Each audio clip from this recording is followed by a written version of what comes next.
Spoilers ahead. Duncan the Tall was not killed by a prince, a rival, or an enemy who finally caught up with him. He was killed by the single internal rule he had spent his entire life refusing to break. And the story dressed that death in the language of sacrifice, of loyalty, of noble tragedy, because that framing was easier and cleaner than the truth the character's psychology had been building toward from the very first page. That truth is this: Duncan did not follow the code because he believed in it the way a religious man believes in something larger than himself. He followed it because the code was the only architecture that made him a coherent person. Without it, there was no Duncan. There was only a man of low birth, carrying a dead knight's arms through a world that had never asked for him and would not miss him if he disappeared. The code was not his moral compass. It was his identity in the most literal and structural sense, and that distinction changes everything about how his story ends, and why that ending, while emotionally satisfying, is psychologically dishonest. To understand what Duncan actually was, you have to set aside the warmth the stories project onto him. He is written as endearing, clumsy, occasionally foolish in his stubbornness, and that characterization is real. It is accurate to his surface. But underneath the surface is a man operating from a place of profound psychological precarity. He has no bloodline to fall back on, no land, no family name that carries weight in any room he enters. The world of Westeros is built on inherited legitimacy, and Duncan has none of it. He took a set of vows from a dying hedge knight he barely knew, picked up those arms, and decided that was enough. He decided unilaterally that the choosing was sufficient, that a man who lived the code earned the title, regardless of who granted it or whether anyone recognized the grant. That decision is the foundation of everything. It is not humble. It is, in its own way, extraordinarily aggressive, because it refuses the world's authority to define him while simultaneously demanding the world's recognition on his own terms. Duncan wants to be seen as a real knight. He does not want to dismantle the system that created knighthood. He wants to be included in it, validated by it, accepted within it. That is a fundamentally different ambition than revolution, and it is a far more fragile one because it makes him dependent on a structure he cannot control, while simultaneously placing himself in constant opposition to the people who run that structure most corruptly. This is the hidden engine beneath every major decision he makes. When he challenges Prince Aegon at Ashford, when he demands a trial of 7 on behalf of a common girl against a Targaryen prince, the story presents that moment as courage, as the defining act of a man willing to die for what is right. And it is that. But it is also something more specific and more psychologically revealing. Duncan does not weigh the odds at that moment. He does not sit with the calculation and decide that the principle is worth the risk. The code activates, the situation fits the pattern, and he moves. He is not capable of inaction in that moment, not because he is reckless or stupid, but because inaction would require him to be a different kind of person entirely, the kind who treats the code as aspirational rather than operational, the kind who follows the rules when it is convenient and finds reasons when it is not. Every knight around him does exactly that. Duncan cannot. Not because he is morally superior, but because the code is the only thing standing between him and the question he cannot afford to answer. The question he cannot afford to answer is, who are you without this? Aegon sees this in him. Aegon Targaryen, the boy who becomes his squire and eventually his king, is drawn to Duncan precisely because of this quality, this absolute, non-negotiable commitment to behaving like the thing he claims to be. But Aegon's attraction to that quality comes from a completely different psychological place. Aegon wants to fix the world. He looks at Westeros and sees a system that needs to be corrected, reformed, made more just and more rational. He is a visionary in the most dangerous sense of the word, a man who believes that the problem is the architecture and that the architecture can be rebuilt. Duncan does not believe this. Duncan does not want to fix the world. He wants to move through it correctly. He wants to honor the rules, because the rules, honored fully and without compromise, are what justify his existence. These two drives are compatible, which is why their relationship works. They are not the same drive, which is why, followed to their logical conclusions, they lead to the same fire. The relationship between them deepens over years and decades, through the novellas, through campaigns and crises, and the long, slow grind of Aegon's reign. What accumulates over that time is not simply friendship, though it is friendship. It is a mutual dependency that neither of them fully articulates. Aegon needs Duncan because Duncan is the one person around him who cannot be bought, manipulated, or frightened into compliance.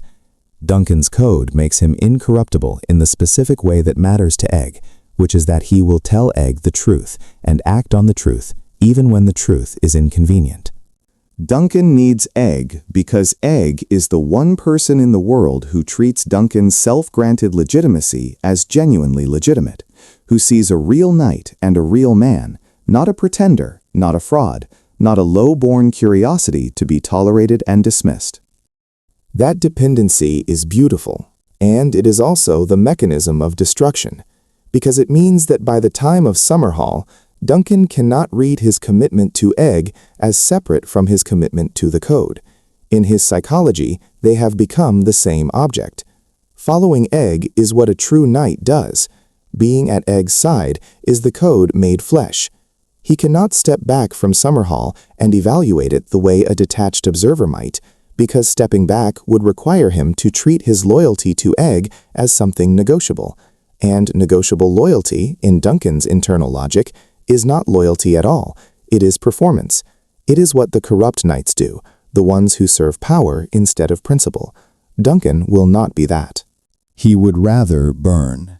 And this is where the story makes its choice. It frames that willingness as the culmination of his character, the ultimate expression of everything Duncan was. It finds in the fire a kind of tragic perfection, a knight who lived the code, dying beside the king he served. The emotional logic is clean. The psychological logic is not. Because what the story is actually describing, if you follow Duncan's psychology all the way down, is a man who had lost the ability to distinguish between the code and the man. The code, properly understood, is not unconditional service to a king. The code is the opposite of that. It is the standard against which even kings are measured. The thing a true knight holds above personal loyalty, above self-preservation, above the commands of any lord or monarch. Duncan knew this. He demonstrated it at Ashford when he faced a prince and did not blink. He built his entire identity on the premise that the code was higher than rank, higher than birth, higher than institutional authority. And then, over decades of proximity and genuine love, he quietly allowed one exception to that principle, one person for whom the code and the loyalty became indistinguishable. That exception is Summerhall, a character-consistent Duncan, a Duncan whose psychology was followed to its actual conclusion rather than its emotionally satisfying one, would have registered Aegon's obsession with Summerhall as a violation of the same internal standard that made him who he was.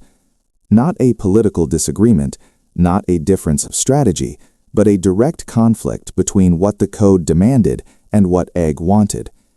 Aegon's pursuit of the Great Fire ritual was not the act of a wise king guided by counsel. It was the act of a man consumed by a private obsession, willing to risk lives for a dream that no one around him could fully evaluate or verify. Duncan had spent his life intervening physically and decisively when the code was violated in his presence. He had done it against princes. He had done it against lords. The one time the code required him to do it against Aegon, he did not.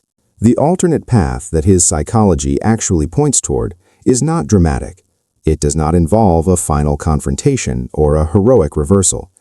It involves a quiet, difficult moment, the kind that does not make for clean storytelling, in which Duncan does what his character had always done. He stops something. He uses the physical and moral authority he had built over a lifetime to make Aegon pause, reconsider, or be prevented from acting. Not because Duncan is smarter than Aegon, or because he understands the magic better. Because the code says a true knight does not stand aside when the people around him are in danger, and because Duncan, if he had not confused Egg with the code itself, would have recognized that standing aside was exactly what he was doing. That version of Duncan survives. Egg does not get his dream. The fire does not happen, or happens in a smaller, more controlled form that does not consume everyone inside it. And Duncan lives with what that means. He lives with having been the one who was right. He lives with the grief of a man who loved someone deeply and chose that love's long-term good over its immediate satisfaction. He lives with Egg's anger, or Egg's sorrow, or whatever form the relationship takes after that rupture, because Duncan's psychology is built to survive rupture. He survived having no name, no land, no family. He can survive being the man who stopped the dream. What he could not survive, in the psychologically consistent version of his story, was being the man who stood aside and watched the dream burn everyone alive. The story chose the fire because the fire is beautiful and final and carries the weight of legend. A character named Dunk and a king named Egg, consumed together at the place called Summerhall. It is the kind of ending that echoes. But the character the story spent years building was never going to choose that ending freely. He was going to be placed in it by the accumulated weight of an attachment he never fully examined, a loyalty he never fully separated from the code it was supposed to serve, and a question he kept successfully avoiding for 40 years until the moment it finally caught up with him. The code did not fail Duncan. Duncan stopped applying it. That is the disturbingly logical truth the fire obscures. Change the choice, and you do not save him in any simple sense. You find out who he actually was, a man built entirely from a decision he made at 17, about what kind of person he intended to be, and whether that intention was strong enough to hold when the thing it cost him most was the one thing he had allowed to matter. It was not, and the fire is the proof.